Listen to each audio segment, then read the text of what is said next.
जय माता दी। ओम नमो नारायण। हमने श्री विष्णु पुराण का पाठ आरंभ किया हुआ है, जिसके 18वें अध्याय का आज हम प्रारंभ करते हैं। प्रहलाद को मारने के लिए विष, शास्त्र और अग्नि आदि का प्रयोग एवं प्रहलाद कृत भगवान स्तुति। श्री पराशर ने कहा कि उनकी ऐसी चेष्टा देख दैत्यों ने दैत्यराज हिरण्यकशिपु से डरकर उससे सारा वृतांत कह सुनाया, और उसने भी तुरंत अपने रसोइयों को बुलाकर कहा। हिरण्यकशिपु ने कहा कि अरे सूदगण, मेरा ये दुष्ट और दुर्मति पुत्र औरों को भी कुमार का उपदेश देता है, अतः तुम शीघ्र ही इसे मार डालो।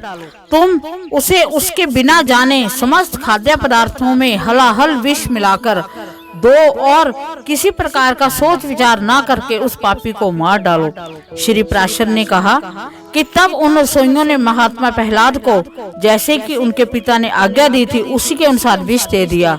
हे मैत्रेय, जब वह उस घोर हलाहल विष को भगवान के नाम के उच्चारण से अभिमंत्रित कर अन्न के साथ खा गए, तब भगवान के नाम के प्रभाव से निस्तेज हुए उस विष को खाकर उसे बिना किसी विकार के पचाकर स्वस्थ चित्त में स्थिर रहे। उस महान विष को पचा हुआ देख रसोइयों ने भय से व्याकुल हो हिरण्यकशिपु के पास जा उसे प्रणाम करके कहा कि सूदगण ने कहा कि हे दैत्यराज, हमने आपकी आज्ञा से अत्यंत तीक्ष्ण विष दिया था, तथापि आपके पुत्र प्रहलाद ने उसे अन्न के साथ पचा लिया।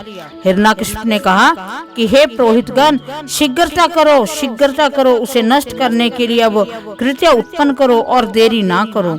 श्री पराशर ने कहा कि तब पुरोहितों ने अति विनीत प्रहलाद से उसके पास जाकर शांति पूर्वक कहा। पुरोहित ने कहा कि हे आयुष्मान, तुम त्रिलोकी में विख्यात ब्रह्मा जी के कुल में उत्पन्न हो और दैत्यराज हिरण्यकशिपु के पुत्र हो।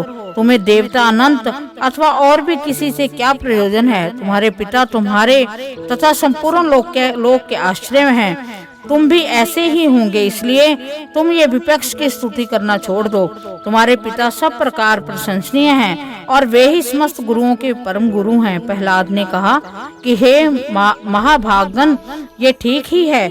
इस संपूर्ण त्रिलोकी में भगवान मरीचिका ये महान कुल अवश्य ही प्रशंसनीय है, इसमें कोई भी अन्यथा नहीं कह सकता। और मेरे पिताजी भी संपूर्ण जगत में बहुत बड़े पराक्रमी हैं, ये भी मैं जानता हूँ। ये बात भी बिल्कुल ठीक है, अन्यथा नहीं। और आपने जो कहा कि समस्त गुरुओं में पिता ही परम गुरु है, इसमें भी मुझे लेश मात्र भी संदेह नहीं है। पिताजी परम गुरु हैं और प्रयत्न पूर्वक पूजनीय हैं, इसमें कोई संदेह नहीं है। और मेरे चित्त में भी यही विचार स्थित है कि मैं उनका कोई अपराध नहीं कहूँगा। किंतु आपने जो ये कहा है कि तुझे अनंत से क्या प्रयोजन है, सो ऐसी बात को भला कौन न्यायोचित कह सकता है? आपका ये कथन किसी भी तरह ठीक नहीं है।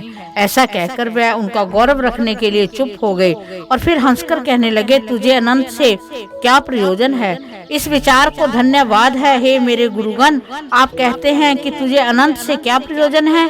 धन्यवाद है आपके इस विचार को। अच्छा, यदि आपको बुरा ना लगे तो मुझे अनंत से जो प्रयोजन है वो सुनिए। धर्म, अर्थ, काम और मोक्ष, ये चार पुरुषार्थ कहे जाते हैं। ये चारों ही जिनसे सिद्ध होते हैं, उनसे क्या प्रयोजन है? आपके इस कथन को क्या कहा जाएगा? उन अनंत से ही दक्ष और मरीचि आदि तथा न्याय ऋषिवरों ने को धर्म, किन्हीं अन्य मुनीश्वरों को अर्थ एवं अन्य किन्हीं को काम की प्राप्ति हुई है। किन्हीं अन्य महापुरुषों ने ज्ञान, ध्यान और समाधि के द्वारा उन्हीं के तत्व को जानकर अपने संसार बंधन को काटकर मोक्ष पर प्राप्त किया है। अतः संपत्ति, ऐश्वर्य, महात्म्य, ज्ञान, संतति, कर्म और तथा मोक्ष, इन सब की एकमात्र मूल श्री हरि की आराधना ही उपार्जनीय है। हे द्विजगण, इस प्रकार जिनसे अर्थ, धर्म, काम और मोक्ष ये चारों ही फल प्राप्त होते हैं, उनके लिए भी आप ऐसा क्यों कहते हैं कि अनंत से तुझे क्या प्रयोजन है और बहुत कहने से क्या लाभ है? आप लोग तो मेरे गुरु हैं, उचित अनुचित सभी कुछ कह सकते हैं और मुझे तो विचार भी बहुत कम है।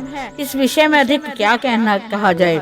सबके अंतःकरणों में स्थित एकमात्र वे ही संसार के स्वामी तथा उसके रचयिता, पालक और संहारिक हैं। वे ही भोक्ता और भोज्य तथा वे ही एकमात्र जगदीश्वर है। हे गुरुगण, मैंने बाल्य भाव से यदि कुछ अनुचित कहा हो तो आप मुझे क्षमा करें। पुरोहित गणों ने कहा कि अरे बालक, हमने तो ये समझकर कि तू फिर ऐसी बात ना कहेगा, तुझे अग्नि में जलाने से बचाया है। हम ये नहीं जानते कि तू ऐसा बुद्धिमान है। हे दुर्मते, यदि तू हमारे कहने से अपने इस मोह में आग्रह को नहीं छोड़ेगा तो तुझे नष्ट करने के लिए कृत्य उत्पन्न करेंगे। प्रहलाद ने कहा कि कौन जीव किससे मारा जाता है, कौन किससे रक्षित होता है। शुभ और अशुभ आचरणों के द्वारा आत्मा स्वयं ही अपनी रक्षा और नाश करता है। कर्मों के कारण ही सब उत्पन्न होते हैं और कर्म ही उनकी शुभ अशुभ गतियों के साधन हैं। इसलिए प्रयत्न पूर्वक शुभ कर्मों का ही आचरण करना चाहिए।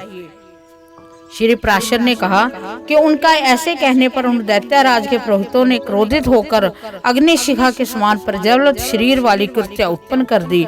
उस अति भयंकरी ने अपने पाद्याघात से पृथ्वी को कंपित करते हुए वहां प्रकट होकर बड़े क्रोध से प्रहलाद की छाती में त्रिशूल से प्रहार किया, किंतु उस बालक के वृक्ष स्थल में लगते ही वो तेजों में त्रिशूल टूटकर पृथ्वी पर गिर पड़ा। वहां गिरने से भी उसके सैकड़ों टुकड़े हो गए। जिस हृदय में निरंतर अक्षुण भाव के श्री हरि भगवान विष्णु विराजते हैं, उसमें लगने से तो वज्र के टूक टूक हो जाते, त्रिशूल की तो बात ही क्या है।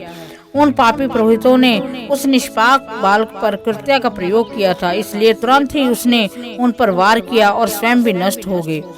अपने गुरुओं को कृत्या द्वारा जलाए जाते देख महामती प्रहलाद ने कृष्ण रक्षा करो, हे अनंत बचाओ, ऐसा कहते हुए उनकी ओर दौड़े। प्रहलाद जी ने कहा कि हे सर्वव्यापी विश्व रूप विश्व नष्टा जनार्दन, इन ब्राह्मणों की इस मंत्राग्नि रूप दुस्सह दुख से रक्षा करो। सर्वव्यापी जगत गुरु भगवान विष्णु सब प्राणियों में व्यापक हैं। इस सत्य के प्रभाव से ही पुरोहितगण जीवित हो जाएं। यदि मैं सर्वव्यापी और अक्षय श्री विष्णु भगवान को अपने विपक्षों में देखता हूँ तो पुरोहितगण जीवित हो जाएं। जो लोग मुझे मारने के लिए आए, जिन्होंने मुझे विष दिया, जिन्होंने आग में जलाया, जिन्होंने दिग्गजों से पीड़ित कराया, जिन्होंने सर्पों से डसाया, उन सब के प्रति यदि मैं समान मित्र भाव से हूँ तो मेरा कभी पाप बुद्धि नहीं हुई। तो उस सत्य के प्रभाव से ये दैत्य पुरोहित जी उठे। श्री पराशर जी ने कहा कि ऐसा कहकर उनके स्पर्श करते ही ब्राह्मण स्वस्थ होकर उठ बैठे और विनत बनत बालक से कहने लगे। पुरोहित ने कहा कि हे वत्स, तू बड़ा श्रेष्ठ है, तू दीर्घ आयु है, निर्द्वंद है, बल है, वीर है, संपन्नता, पुत्र पौत्र, धन ऐश्वर्य से संपन्न है हो। श्री पराशर ने कहा कि हे महामुनि, ऐसा क्या पुरोहितों ने दैत्यराज हिरण्यकशिपु के पास जा उसे सारा समाचार ज्यों का त्यों सुना दिया। इस प्रकार श्री विष्णु पुराण के पहले अंश का 18वें अध्याय का समापन होता है। भगवान विष्णु हम सब पर अपनी अनुपम कृपा बरसाएं, उनकी हमारे ऊपर कृपा की बरसात होती रहे। ओम हरि नारायण।